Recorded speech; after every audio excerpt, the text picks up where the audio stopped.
तो बच्चों देखिए, इस लेक्चर में हम गैलीलियन इनवेरिएंस से रिलेटेड कुछ और प्रॉब्लम्स लेके आए हैं।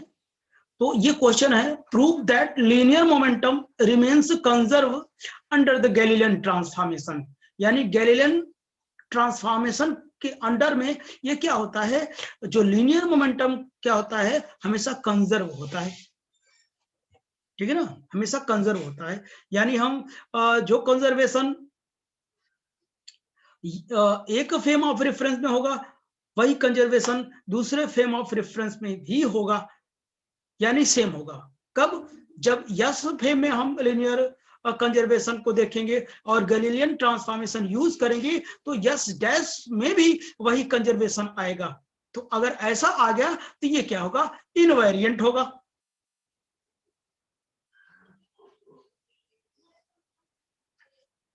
ये लीनियर कंजर्वेशन क्या होगा, इनवेरिएंट होगा। ओके, तो आइए देखते हैं हम लोग। तो पहले छोटा सा स्टेटमेंट लिख लेते हैं हम लोग। Let us consider two frames yes and yes dash such that yes dash moving with constant velocity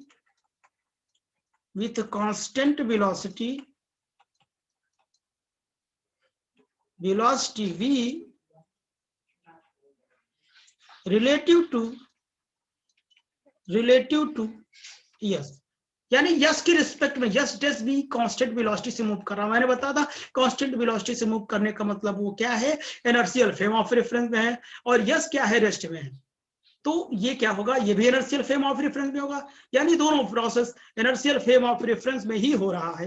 ठीक है ना। अब इसको लीनियर कंजर्वेशन को प्रूव करने के लिए हमको कोई तो पार्टिकल लेट करनी होगी, और उसका जो मास होगा वो क्या होगा, m1 m2 होगा।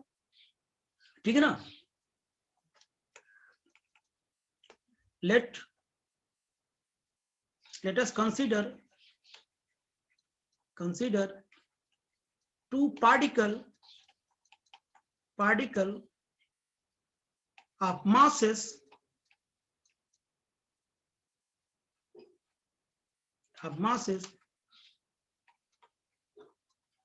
m1 and m2, m1 m2,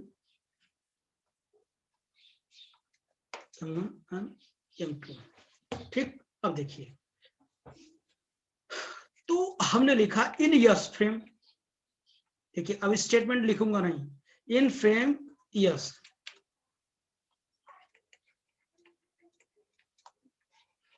in frames yes.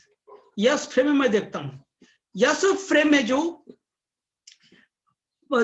Particle की वेलोसिटी होगी, पार्टिकल की जो इनिशियल वेलोसिटी होगी, देखिए इनिशियल वेलोसिटीज होगी, वो कितनी होगी, ये u1 एंड क्या होगा, u2 होगा। और फाइनल वेलोसिटी क्या होगी, फाइनल वेलोसिटीज क्या होगी, v1 एंड v2 होगा। ठीक, v1 तो देख रहे हैं ना, यस पे में initial velocity u1 u2, final velocity क्या होगा, v1 and v2।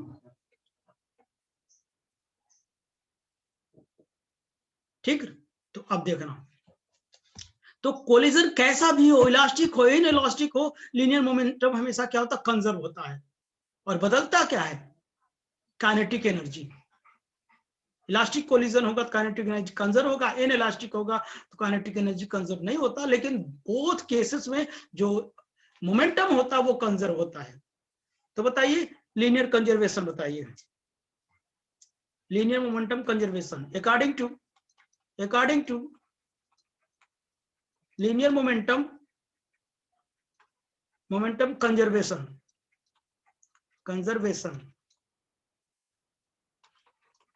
In S frame S frame में देखा जा रहा है, ये खास बात है। तो बताइए क्या हो जाएगा, m1 u total momentum before collision, ऐसे होते ना, total lm before before collision और टोटल LM आफ्टर कोलिजन।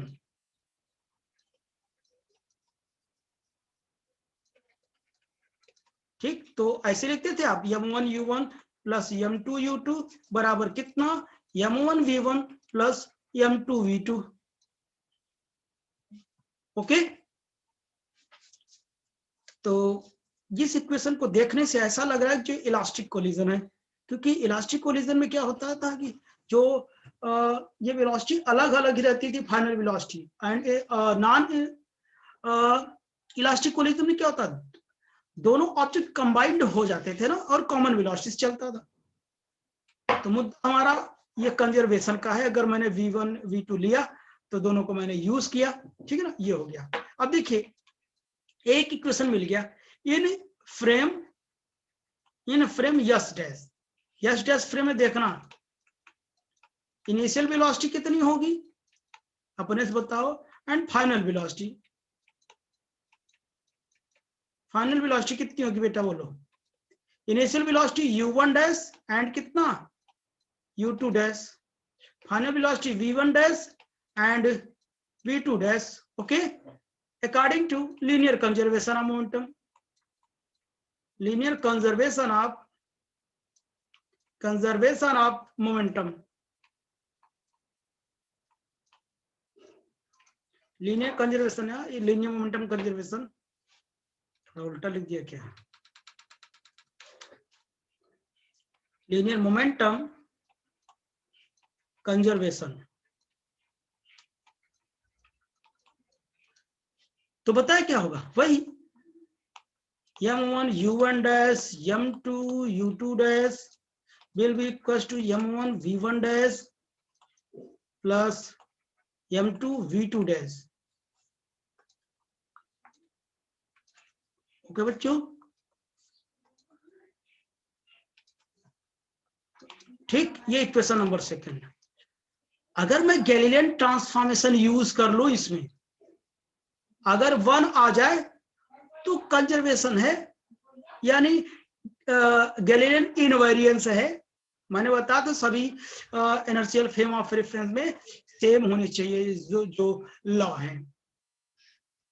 ठीक, तो आइए, तो अब यहां से देखने से पता चल रहा है कि गैलीलियन ट्रांसफॉर्मेशन किसका लगेगा, वेलोसिटी का लगेगा, क्योंकि हर जगह वेलोसिटी है। ठीक है ना, पोजीशन का होता था एक्स वाई जेड आता था, इससे पहले डिस्टेंस निकाला था, पोजीशन का गैलीलियन ट्रांसफॉर्मेशन लगाया था, यहाँ वेलोसिटी के लिए गैलीलियन ट्रांसफॉर्मेशन लगेगा। ठीक, तो आइए अकॉर्डिंग टू गैलीलियन ट्रांसफॉर्मेशन हम क्या करते हैं, यूज करते हैं according to Galilean transformation. Galilean transformation for velocity.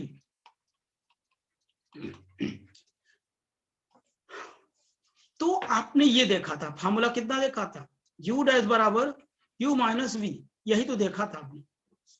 अगर मैं वेक्टर भी लगाऊं तो कोई दिक्कत नहीं, ऐसा था, यही तो आपने देखा था ना। तो यहां पर आइए देखते हैं हम लोग, हमको कई चीजें यहाँ पे कैलकुलेट करनी होगी, u1 dash u2 dash v1 dash v2 dash, ये सारी वैल्यूज हमको निकालनी है गैलीलियन ट्रांसफॉर्मेशन। तो देखिए वेलोसिटी के लिए यूज करता हूं, तो यहाँ पर u1 डैश बराबर कितना हो जाएगा, u1 माइनस v पहला, और u2 डैश कितना हो जाएगा, u2 माइनस v, और ये v1 डैश बराबर v1 minus v, v2 dash बराबर v2 माइनस v। ये सारी वैल्यूज यूज करनी है, ठीक है ना। The all values putting in equation second में यूज करनी है मुझे, पुट करनी सेकेंड में। तो देखना सेकेंड इक्वेशन हमारी क्या है, इक्वेशन सेकेंड क्या है बच्चों, यही तो था ना, m1 u1 dash m2 u2 dash m1 v1 dash m2 v2 dash, यही तो था। m1 u1 की वैल्यू बताओ कितना निकाला हूं, u1 माइनस v m2, और ये u2 माइनस v बराबर m1, ये क्या है v1 माइनस v, और ये क्या है m2 into v2 minus v, इतना है। मल्टीप्लाई करता हूं सब में, m1 u1 m1 v m2 u2 plus m2 v बराबर m1 v1 minus m1 v m2 v2 minus m2 v। तो अब देखना यहां पर मैं क्या करता हूं, m1 u1 एक साथ लिखा प्लस m2 u2 लिखा, और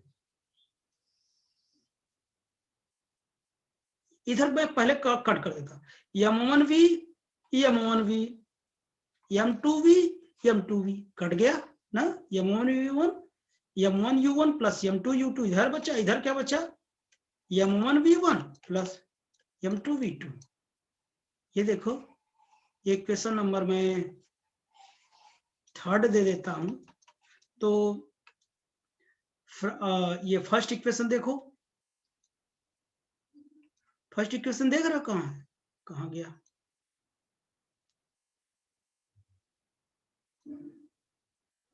ये है देखो,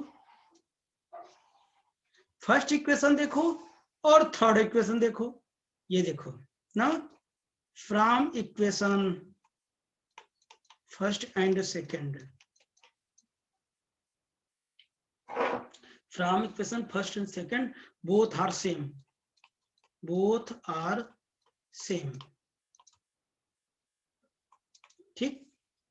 therefore we can say that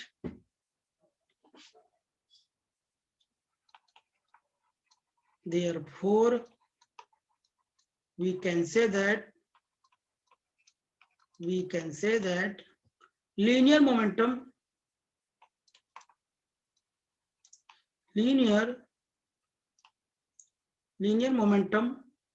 remains conserve under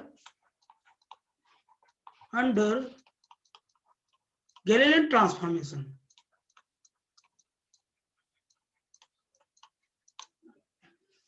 तो समझना सेम आ रहा है, इसका मतलब गैलीलियन ट्रांसफॉर्मेशन क्या है, गैलीलियन ट्रांसफॉर्मेशन के अंडर में ये क्या है, इनवेरिएंट है, सेम आते इनवेरिएंट, यानी कंजर्वेशन रूल को फॉलो कर रहा है, ठीक है ना। तो आई होप कि ये समझ में आया होगा। तो नेक्स्ट सेक्शन में फिर मिलते हैं और एक क्वेश्चन और देखते हैं, तो बच्चों तो आइए फिर से जुड़ते हैं हम लोग।